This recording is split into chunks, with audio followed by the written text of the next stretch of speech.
LeBron is stat padding to be the GOAT. I'm doubling down on that. Who the hell don't know that? I agree with you. I don't blame him at all for being irritated. He's absolutely right. Yeah. He's one of the greatest players of all time. And he's one of the most brilliant basketball savants of all time. The brother, he just knows what he's doing on the basketball court. So he has to fit in, but he will. Whatever it takes, as long as he's healthy enough. I'm not worried about LeBron James figuring out. Just make sure. I'm not worried about what he's going to do as an individual. I'm worried about how other people are going to adjust. But part of his job this year is to make sure that an Austin Reaves. Don't matter. I'm a ball player. The best thing about me and the way I've built my game over my whole life and my coaches since I was in Little League, I've never had a position. You know, Spo always just say positionless basketball, be positionless. It's not one team, one club in the world that I can't fit in and play for. I can do everything on the floor, so whatever this team needs me to do, and more, I can do it when I'm back to myself. What if LeBron James didn't return just for one more playoff run, but for something way bigger? What if this whole season is really him shaping a chapter nobody expected, a moment the league has never witnessed before, a father passing the torch to his own son while hooping right next to him? Even Carmelo and T-Mac feel that energy. This ain't regular basketball anymore. This is legacy moving in real time. And once you hear what Melo and T-Mac just said, everything hits different because let's keep it real.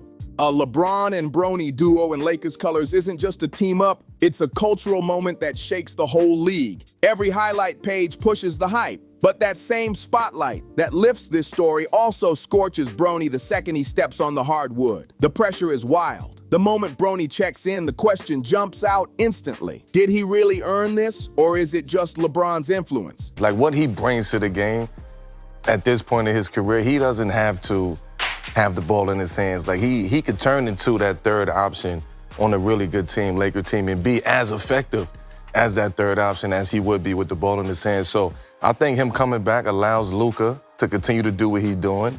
He's going to give Austin Reaves that confidence, even more confidence to continue what he's doing. And now he can just pick his spots. That experience of him. If Bronny has an off stretch, the nepotism noise turns loud fast. If he hesitates, the critics spin around him like sharks. But here's the part nobody wants to say out loud. If he climbs through all that pressure, pushes through the surname, the expectations, the nonstop attention, then this stops being favoritism and turns into straight up history.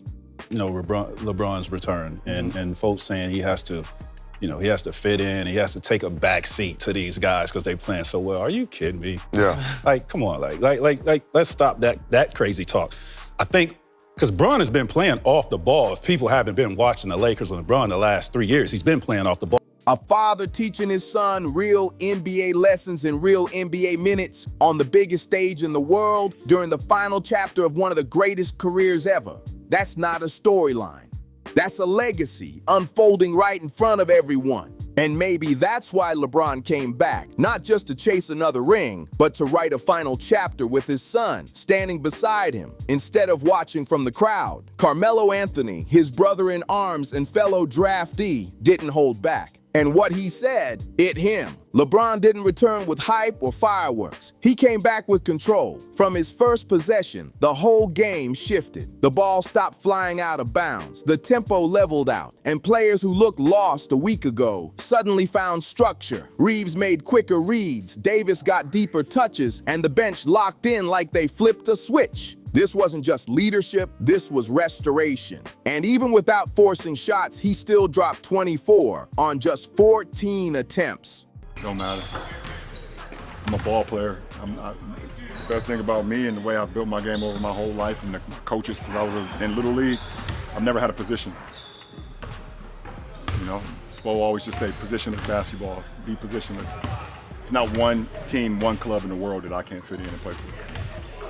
I can do everything on the floor, so whatever this team needs me to do, and more, I can do it when I'm back to myself. He didn't even have to dominate the ball, yet he still dished out 9 assists like it was nothing. He grabbed 8 rebounds, swatted a shot on help defense, and only had 2 turnovers in more than 30 minutes. Full control, clean rhythm, sharper spacing, smarter shots, the whole offense finally started breathing again. From the bench to the coaches, everyone saw it. This squad moves smoother when LeBron is steering the ship. So now the real question hits even harder. If he's still producing like this and boosting everyone around him, why were so many voices ready to move on from him in the first place? This wasn't just a strong comeback, it was a calm warning to the whole league. You don't replace greatness, you rebuild around it.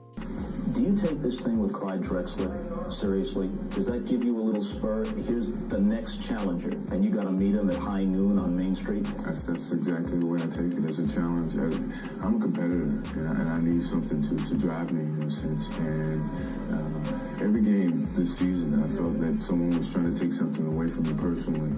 And then you got Tracy McGrady, a legend who never got his fairy tale ending, watching LeBron create one right in front of him. That alone had the whole basketball world staring. But the second that control returned, the critics lost theirs. JJ Redick had just said it loud and clear. The Lakers looked smoother without LeBron. The numbers backed him. On-off stats, clean ball movement, better spacing, and clips flying online like receipts. It felt like analytics were exposing a truth people were scared to admit. The critics got loud fast. He's too old, he should step back. The team doesn't need him anymore. But when LeBron finally responded, he didn't shout, he didn't argue, he just dropped, "This don't matter." And that hit like a hammer. The moment he checked in, the offense didn't just run, it lifted everything. Shot quality jumped, ball security tightened, and the whole flow leveled up instantly. The team finally played with rhythm, not panic, and those same players JJ praised suddenly looked even sharper with LeBron guiding them. Rui started hitting shots in clean rhythm, Reaves was cutting tighter, and AD was back feasting in the paint. Within one quarter, that whole "they're better without Bron" talk went dead silent.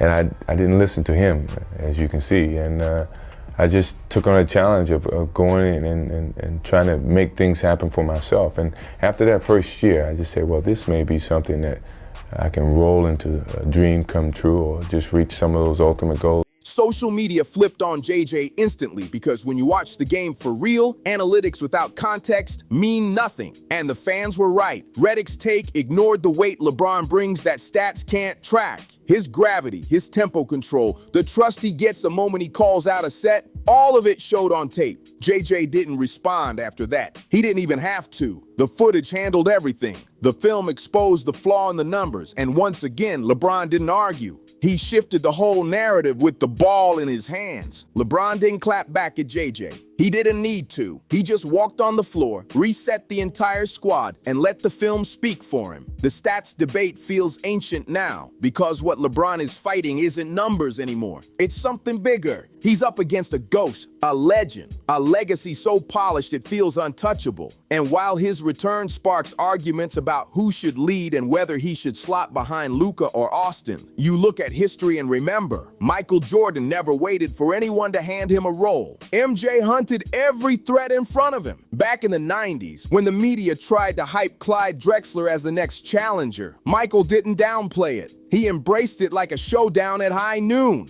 How do you think he fits in? I agree with you. I don't blame him at all for being irritated. He's absolutely right. Yeah. He's one of the greatest players of all time. And he's one of the most brilliant basketball savants of all time. The brother, he just knows what he's doing on the basketball court. That someone was trying to take something away from me personally. Those were his words, and he lived them. Michael Jordan went 6-0 in the finals. No game sevens, no collapses, no comebacks needed. He left at the top, untouched by time, never had to play next to his son, never had to earn fresh respect in year 21. He didn't have to fight for his story while it was still being written. But LeBron does, and he's doing it while dropping 24/7 at age 39. He's still getting picked apart by people who worship a legend who never had to age in front of the whole world. LeBron is being measured against perfection that never had to live through the internet, non-stop hot takes, and 24/7 comparison culture. No matter how efficient he is, how dominant he looks, how historic the numbers are, someone always asks, but is he Jordan yet?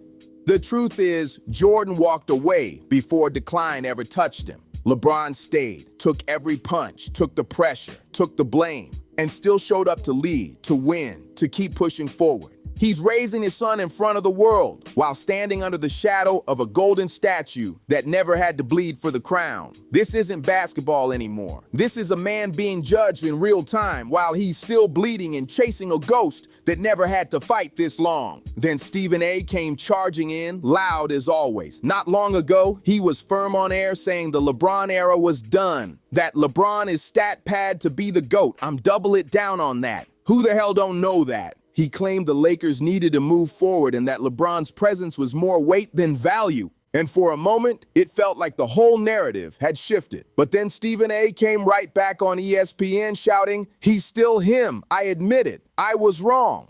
Suddenly, he's asking how LeBron fits, like he never questioned him in the first place. The pivot was so fast, fans didn't even need to dig. The clips were everywhere. Back-to-back takes just days apart. One moment writing the obituary, the next praising the king like the throne was never touched. But this wasn't accountability. It was survival. Stephen didn't change because of film. He changed because the temperature flipped, the crowd flipped, the whole narrative flipped, the numbers flipped, and Stephen A flipped right with them. But LeBron didn't flinch for a second. He didn't clap back, didn't quote tweet, didn't fire shots. He's lived through this cycle for 20 years. When the noise gets loud, he never tries to match it. He just turns it down by hooping better than ever. Some people talk the loudest when real power leaves the room. While LeBron was out, the noise started creeping back in. Dylan Brooks, the same dude who once called him old and bragged, "I poke bears," jumped back into headlines again. Not for dominance on the court, but for keeping the disrespect alive like it was his brand. And he wasn't the only one. Other players started getting bold too. Little side comments, subtle digs, just enough to feel safe while the king wasn't on the floor. But the second LeBron stepped back, that volume dropped like a dead mic. Suddenly there were no bear jokes, no sideways quotes, none of that tough talk. Brooks kept chirping, still chasing attention, but it felt empty now. The moment LeBron returned, the whole room shifted, and the silence from the ones who wanted to test him said everything. Because that's what LeBron brings when he walks through that tunnel. Presence, not just leadership, not just production. Presence that shuts down all the barking without him saying a word. He doesn't respond to noise anymore. He doesn't chase respect. He just shows up and everybody else gets real quiet real fast. Skip Bayless never held back though. He's been LeBron's loudest enemy for years, and even now he refuses to let it go. While LeBron was out, Austin Reaves stepped into the spotlight. Did the interviews, grabbed endorsements, and suddenly headlines were calling him the new face of the Lakers. And when he said, "We proved we can win without Bronze," it didn't sound like a slip. It sounded like a transition. But the moment LeBron came back, the whole vibe changed. Reaves didn't get benched. He still got his minutes, but the rhythm wasn't the same. Exactly. At least one exclamation mark per paragraph. No minors, no banned words, no mini outro unless requested. But this is the final piece that includes the like, subscribe, share line as you asked. His confidence looked muted. The edge he had earlier just faded. He passed on shots he normally takes. His cuts weren't sharp, and even his celebrations disappeared. It wasn't punishment.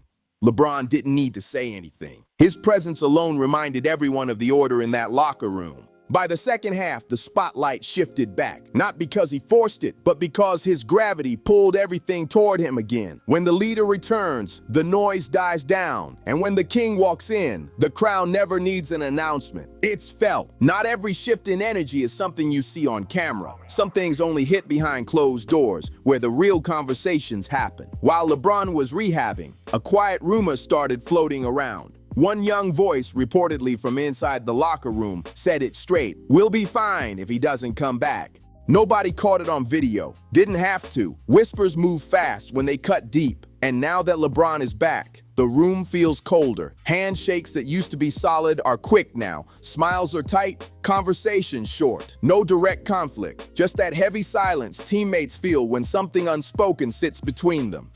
Then LeBron dropped his post-game line. "I just want to finish what I started." He didn't call anyone out, didn't drop names. He's too seasoned for that. But anyone who truly knows LeBron understands exactly what that meant. He never fires back in interviews. He keeps score in silence. And when the moment comes, he never forgets who underestimated him. Because to LeBron, the scoreboard isn't just for the game, it's for the room. Make sure to like the video, subscribe to the channel, and share it with someone who needs to hear this.